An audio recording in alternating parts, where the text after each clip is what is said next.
Moderator of the session, Steve Clemons.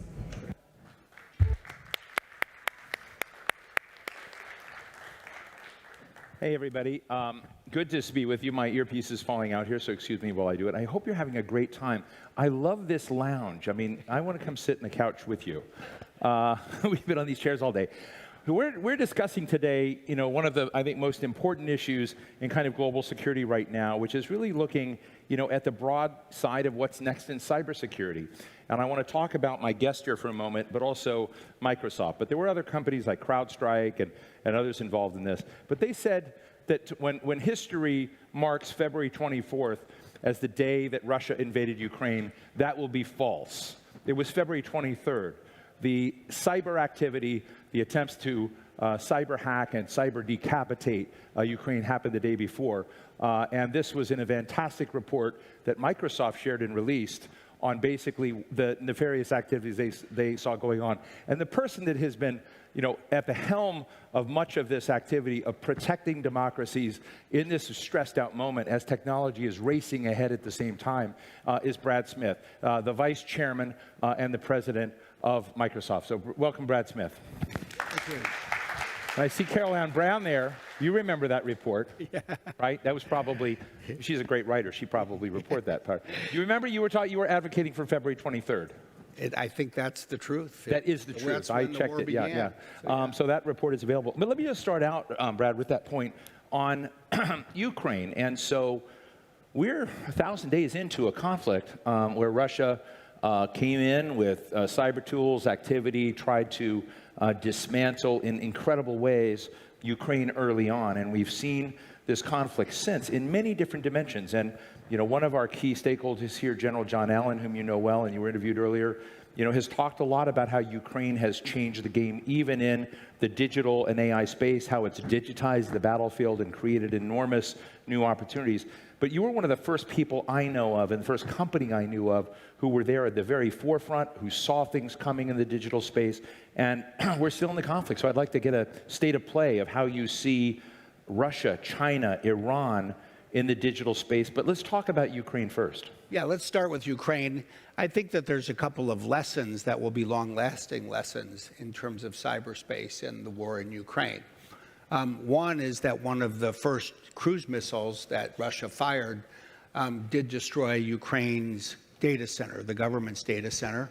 The good news for Ukraine, indeed for the world in my view, is by the time that cruise missile hit its target, the data had been evacuated and moved into the cloud for Microsoft and for other companies as well. And that's sort of one clear lesson. Just not to interrupt, but how safe is the cloud? Well, as technology has moved to the cloud, I will say two things. One is it's far safer than an on-premise server room or data center, but the threats in the cloud are rising as well. And we're having, and we may want to talk about it, to focus a lot more on almost re-engineering security for the cloud. But then if you look at Ukraine itself, I would say that what Russia has done is move through several phases. The first was to use malicious software called wiper software to really seek to just destroy all the data and the applications on a lot of Ukrainian computers, both in the public sector and in the private sector. And they started in doing that in 2022. And that has, from a strategic perspective, been almost entirely unsuccessful. And I think that's a real testament to strong, what we call endpoint protection, not only from Microsoft, but you referenced CrowdStrike. They did, I think, a tremendous job there as well. I think a second phase was the Russians really combining kinetic attacks, say, aerial attacks, ground assaults, with, cyber attacks as well, to try to take out a target, whether it was an airfield or a power plant or you name it. And there, too, it turned out that we were more successful in defending against cyber attacks than ground assaults and air attacks. How does it work? I know that the President of the United States, and sometimes the Vice President, get a presidential daily brief, all the intelligence and so together. Does that happen at Microsoft where you have all the intelligence out there and you get a daily brief that comes in and gives you the digital, space of what's happening? Because we know each other well, and you see so many things ahead of when most others do, that I'm just wondering how that process works if you are the leader of one of the biggest transnational digital platforms in the world. It works in a very similar way, to be honest. I mean, I do get probably a brief 4 days a week. We have a threat analysis center, the Microsoft Threat Analysis Center, that really takes all of the data that we're seeing. And we are organized the way a government is. We have a Russia desk, a China desk, an Iran desk, a North Korea desk, and a rest of world desk. And so I'll get, and others will get, reports that basically have what we're seeing from each of those foes. And oftentimes it does come daily, or sometimes it comes in the form of a phone call, which usually means something's gone wrong somewhere. And the last couple of weeks, it's been interesting because, I would say in about January of this year, we really saw the Russians halt their efforts to use malware to destroy Ukrainian computers. And I think to some degree that probably reflected two things. One is that the tactic just wasn't succeeding. And the second is those resources, human resources, which include people in the GRU, the Russian army, the SVR, the Russian Foreign Intelligence Agency, they were being retasked to other things. And just in the last 2 weeks, we've seen some of those attacks resume. And it may or may not be a coincidence. I'd probably conjecture that it's not a coincidence that we're seeing renewed malware-based attacks on Ukrainian civilian and governmental infrastructure at the same time that we're seeing renewed kinetic attacks on Kyiv. I have a lot of confidence that the Ukrainians have the capability. We have the ability to help them to defend against those kinds of attacks. But we are seeing more of it, and we're seeing more of the kinds of activity that usually point to the pre-positioning of malware for further attacks. So let me step back. I mean, there's so many questions that I could ask on that. I'm really particularly interested in how you remained vigilant for so long. I mean, a 2.5-year war so far, and intense. But I'm sort of interested in the broader view that you have when you look at what's going on in the middle of 2024, and in your world, technology changes so rapidly. What are the with the villains in the story, what are the big trends you're seeing in the middle of 2024? Well, really, we're getting near the end. I mean, almost 2025. A few things. Number one, the number of cyber attacks in the world today is really extraordinary. We see just over 345 million password-based attacks every day. Wow. Which is astonishing when you think about it. It's because password sprays can be used at such a high volume. In part, we're seeing more sophisticated ransomware. Probably the most sophisticated ransomware attacks are themselves coming from Russia, and in part, we see them coming from individuals who might work for the government by day, have access to all the government's most sophisticated cyber attack tools, and in effect, then the opportunity to go home at night or on the weekends and moonlight by having their own ransomware business. It turns out that everywhere in the world of technology, you want to retain your engineers, but immunity from prosecution, thankfully, is confined to just 1 or 2 countries. The third thing I would call out is that we do really see a concentration of threats, from 4 formidable foes. It is Russia, China, North Korea, and Iran. So let me just toss in a question, and this is an honest question, and maybe I'm going to get in trouble for it, but because I'm not sure I agree with what I'm going to say, but I think there are some cultures, and maybe in Russia right now, there are degrees, not through every element of it, where criminality is somehow, there's a permission. So, cultures where there's criminality, I'm interested in the digital space, particularly as you're developing tools. Do states that have criminality as kind of an okay norm do better in the digital space than those who don't? Do you, over time, does your human resource base that's working on this, or your machines, less prepared to deal with villains? I don't think those countries do better than others. But it is unfortunately the case that you see the growth of a sector that unfortunately is based on criminality, and specifically, especially on the kinds of criminal activities that can make money. And, it is striking. I mean, the FBI did a report in the United States last year. What we're seeing in the world today is, you'll see ransomware groups in Russia target a specific country or language.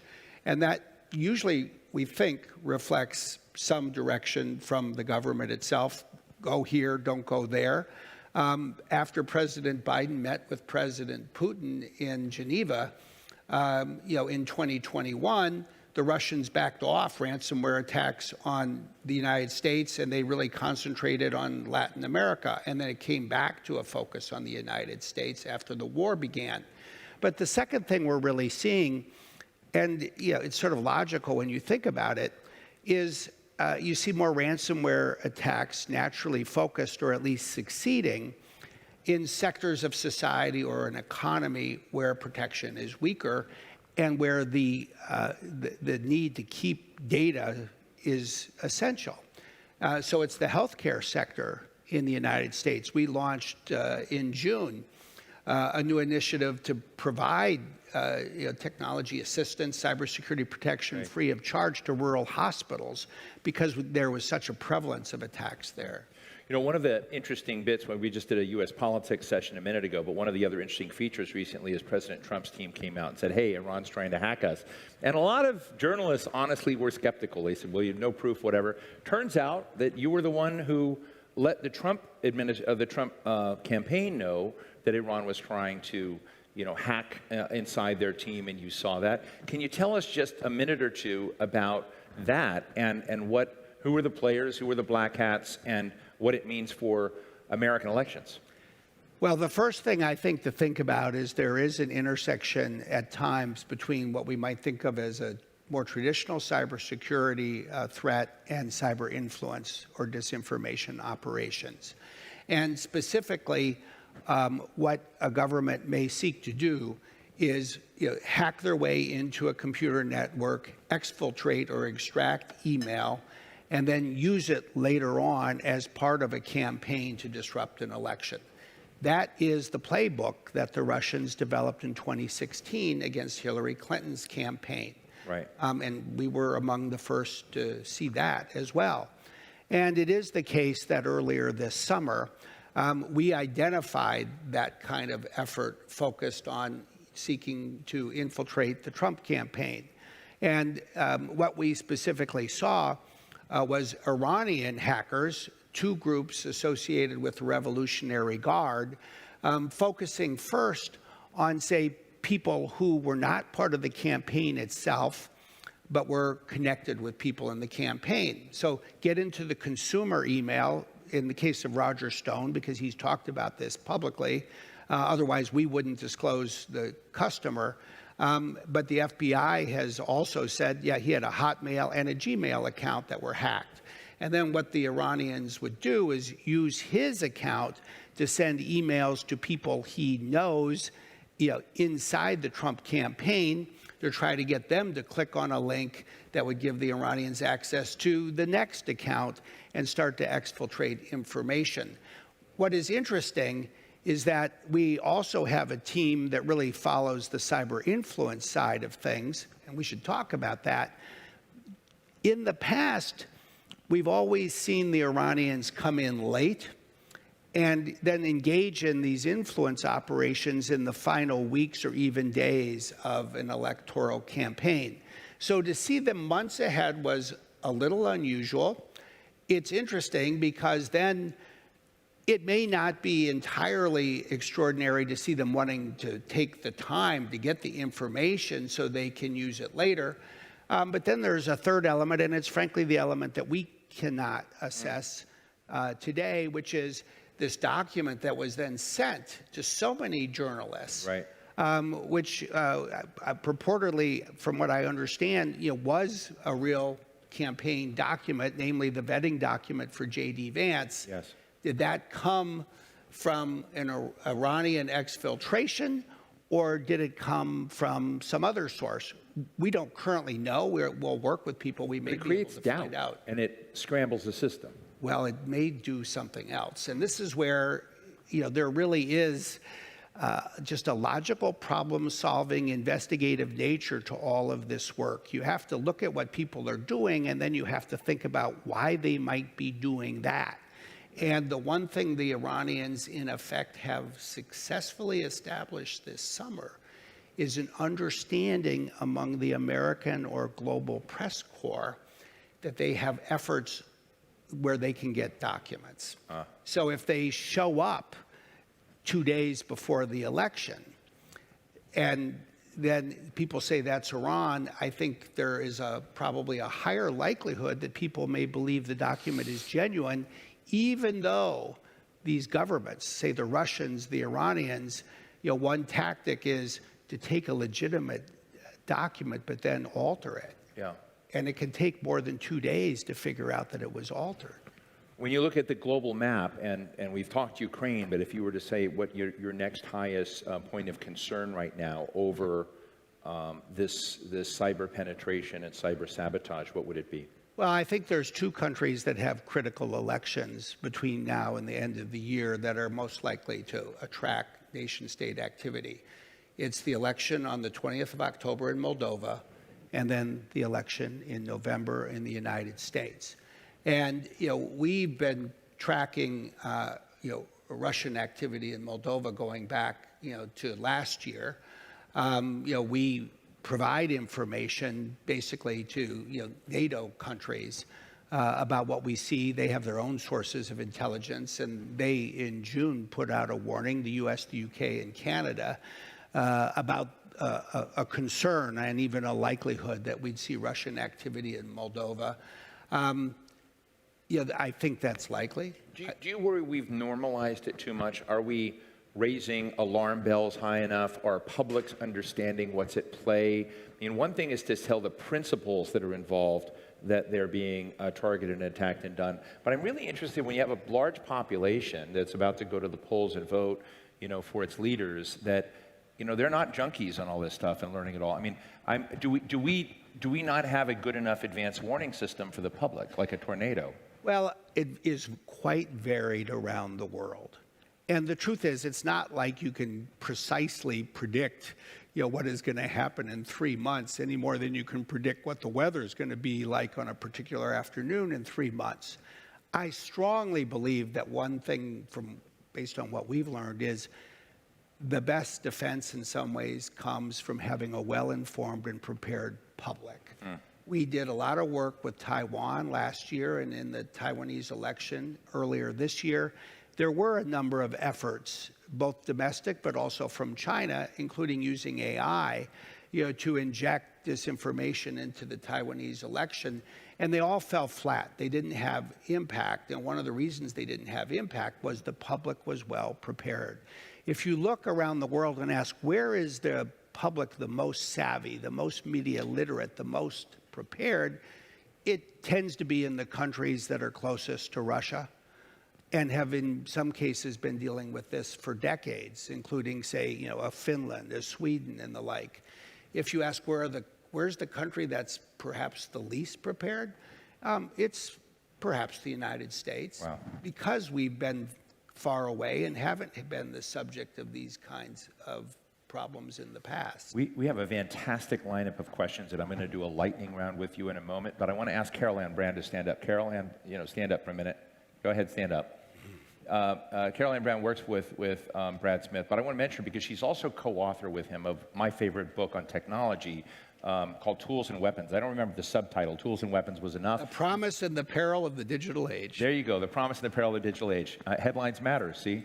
But I want to mention it because I want to talk to you about AI and the AI chapter, and as we've sort of seen what's happening with AI, with elections, with both the vulnerabilities of systems out there and how we can be smarter and better, but also what bad players are doing with AI. You talk so much about AI, and I'm sort of interested in the journey in AI that can make us have more trust and confidence in that it's becoming more of a tool and less of a weapon. So I'd like to give you a couple of minutes and then do a lightning round with these questions. Okay.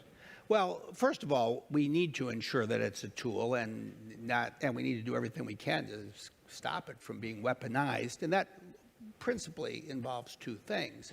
One is put in place guardrails around our own products, a safety architecture, so that it cannot be used for unlawful or problematic or societally harmful conduct. And you see us and everybody across the tech sector, I do think, leaning into this, doing more.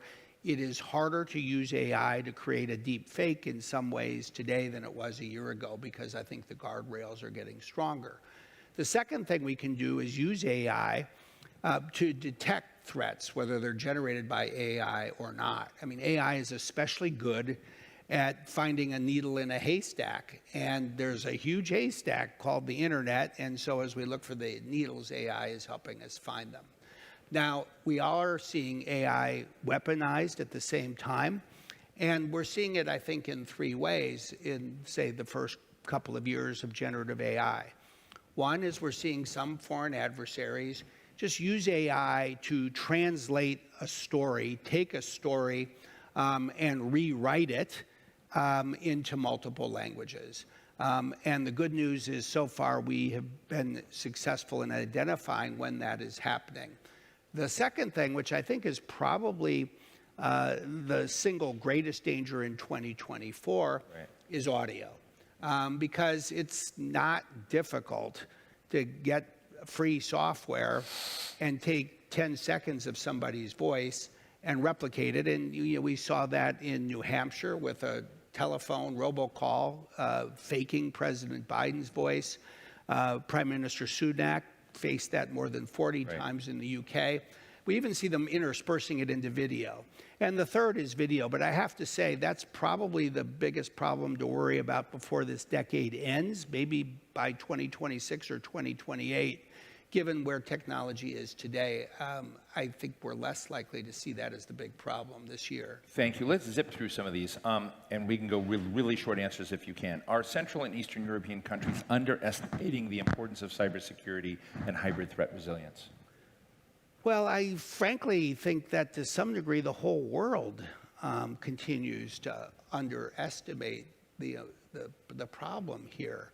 And I just think we need to talk about it more, and we need more effective action in the tech sector, but also by governments. I think we need to summon our voice around the world to start to, I'll say, build at least some deterrent response when we're seeing these attacks. And that doesn't mean fire a missile when in response to a cyber attack, but silence is not very effective. That should be obvious. And so we have particular ideas about what we need to do there. There's one here on how prepared the U.S. government is if there is a major cybersecurity incident on Election Day. And I've got to mention the CrowdStrike incident, which Microsoft was originally labeled with, but CrowdStrike had a failing in an update, and I was out at Aspen Security Forum, and I couldn't get in my room because the thing had shut down. So you saw this global incident that was an accident, but I'm just interested in a global incident that's on purpose, or a purposeful incident on Election Day. Are we prepared? I think the United States government is probably more prepared than any national government to withstand that kind of attack, say a cyber attack aimed at just sort of disrupting computers and stopping voting from taking place. I think the greatest danger in the United States is in the realm of influence operations. And what we see right now, and the FBI and the US government have been talking about some of this as well, is you have Iran, you have Russia, and you have China. And it's pretty clear that the Iranians want to defeat President Trump because he scuttled the nuclear accord. Certainly the Russians were putting a lot of energy into efforts that we saw to want to defeat President Biden. I think we largely assume that that will be transferred into hostility to Vice President Harris, but they've been a little slower to transition to that than we might have expected. And then you have the Chinese that I would say to date mostly appear to be gathering intelligence about what people are likely to think. although the U.S. government just, I think yesterday, put out a warning that they could target individual, say, senatorial or congressional seats. The thing that we should keep in mind is, where is their commonality? I think all three of those countries regularly seek to send out a message that is designed to reduce confidence in democracy and democratic processes. And so we've seen Iranian activity recently more focused at the county level in battleground states. And I think we should all worry everywhere where there is a democracy that one of these countries will just seek to sow doubt about the outcome of the election, the accuracy of the ballot counting, regardless of who they may favor. They just want to see a world where citizens in democratic nations have less confidence in democracy. In our last minute, this may be an unfair question, may deserve a whole conference, but we know each other well, and I know how deeply you think about regulation. I remember when President Obama gave an extraordinary speech and said, look, I have the ability to kill almost anyone with drones, and I shouldn't. I need to have Congress do things that help shape the way we make choices about who we deploy against terrorism, et cetera. And it was a president of the United States saying, hey, I need to have regulation. I need to have power. I'm interested as you look not just as Microsoft, but as big digital players that have become so extraordinarily influential in the future of the world and the management of the world today. Are there things from your perspective that we need to be wary of or be worried about the concentration of power? Is there something you think governance is not getting right that it needs to deal with the power of big players in this space? Well, I would say two things. On the one hand, I think one should want to live in a world where there's the rule of law, there's healthy and balanced regulation. People always have choices among providers, whether it's at the grocery store or among use of data centers. So I think that is proper, and if it goes too far, it can be a challenge. But then there's the other side. This is what I really hope. It's not send drones. It's use our moral authority. That's what Europe and North America and, say, Japan, Australia, India, that is what we have together. We are not using our moral authority today because we're not using our voice when these attacks take place. And I'm not here to say that people should consider attacks as a violation or something that would invoke Article 5 of the NATO treaty, because that would require say a kinetic response. But ask yourself this: Article 2.4 of the United Nations Charter prohibits the threat or use of force to violate the territorial integrity or political independence of another country. When Iran used a cyber attack to take down, say, the internet for a quarter of Albania, shouldn't that be considered a violation of that part of the United Nations Charter? And if so, why are we 2 years later not yet talking about it as governments, as allies, as the public and private sector together? Because if we won't stand up and use our voice, then what is there really to discourage these countries from engaging in this kind of conduct? Well, we'll have to end it there, unfortunately, because it's such an important discussion. But I want to also mention that GLOBSEC is just launching a new geotech center. A big piece of it will be in the United States. A big piece of it will be here in Europe. Eastern Europe, Brad Smith and Microsoft are the first big supporters of this geotech center, so thank you. I'm on the advisory board of this and the chair of the U.S. side of this, so thank you so much, Brad. Let's give a big round of applause to Vice Chairman and President of Microsoft, Brad Smith. Thank you all. Now, let me just tell you here, we'll be back in this room in about 20 minutes with another great discussion called European House of Cards. I don't think Kevin Spacey will be here, but European House of Cards. So enjoy your coffee, and we'll see you for that next session.